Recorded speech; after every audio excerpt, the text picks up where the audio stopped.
ഇന്ന് പുറത്തു പോകാൻ വേണ്ടി ഒരുങ്ങിയപ്പോഴേ ഞാൻ കണ്ട സ്കൂളിൽ നിന്ന് വന്നിട്ട് ജേടുക്കുട്ടൻ അവൻ്റെ സകലമാന സാധനങ്ങളും വലിച്ചു വാരി ബെഡ്റൂമിൽ ഇട്ടേക്കുന്ന അവനെ വിളിച്ചു വരുത്തി അവൻ്റെ എല്ലാ സാധനങ്ങളും പ്രോപ്പറായിട്ട് അറേഞ്ച് ചെയ്യിപ്പിച്ചു കേട്ടോ. കാരണം ഇപ്പോഴേ നമ്മളിതൊന്നും ചെയ്യിപ്പിച്ചില്ലേ ശരിയാകത്തില്ലെന്നേ.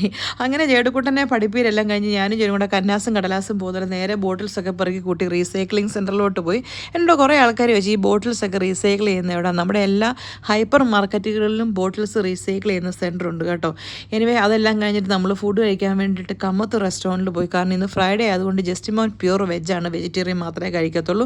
അതുകൊണ്ട് വെജിറ്റേറിയൻ റെസ്റ്റോറൻറ്റ് ചൂസ് ചെയ്തു. അങ്ങനെ നമ്മൾ ഫുഡെല്ലാം കഴിച്ചു. അത് കഴിഞ്ഞിട്ട് പിന്നെ നമ്മൾ നേരെ പള്ളിയിൽ പോയി. ഇപ്പോൾ നിങ്ങൾ വിചാരിക്കുന്നത് എന്താ കയ്യിൽ ഫ്ലവർ, വാലൻറ്റൈൻസ് ഡേ ആണോ? അല്ല. ഫ്ലവേഴ്സ് ഡേ ആണോ? അല്ല. മദേഴ്സ് ഡേ ആണോ?